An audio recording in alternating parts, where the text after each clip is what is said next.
মা মা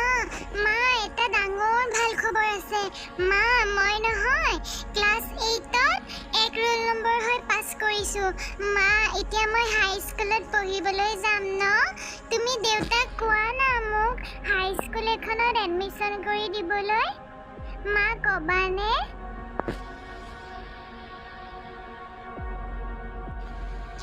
হেৰি শুনিছে মাইনা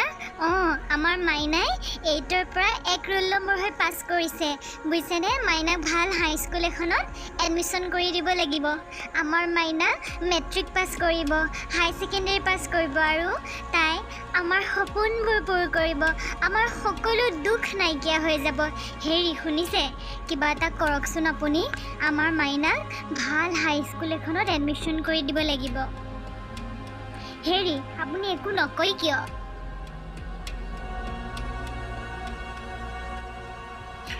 শুনা মিনতি পঢ়া শুনা এইবোৰ ছোৱালী মানুহৰ কাম নহয় চোৱা এতিয়া তুমি পঢ়িনো কি কৰি আছা মোলে ভাত ৰান্ধিছা বাবু মাইনালে ভাত ৰান্ধিছা গতিকে মই ভাবোঁ এই ছোৱালীক পঢ়াই লাভ নাই ইহঁতক ভাল ল'ৰা এটা চাই বিয়া দি দিব লাগিব গতিকে মই কেইদিনমানৰ পিছত এটা ভাল খবৰ পাইছোঁ মই আলহী মাতিম আৰু দুদিনমানৰ পিছতে আমাৰ মাইনাক ভাল ল'ৰা এটা চাই বিয়া দি দিম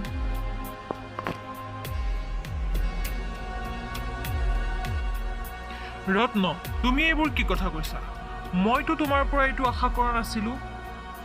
বিয়া দিবা তুমি ইমান কণমানি ছোৱালীজনীক তুমি বিয়া দিবা তুমি জানা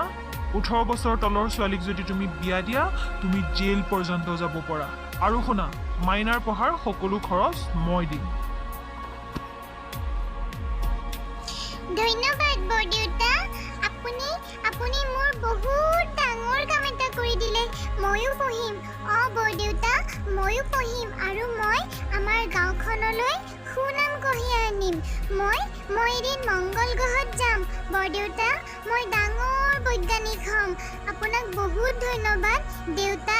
মই ডাঙৰ হৈ মই তোমালোকক চাম দেউতা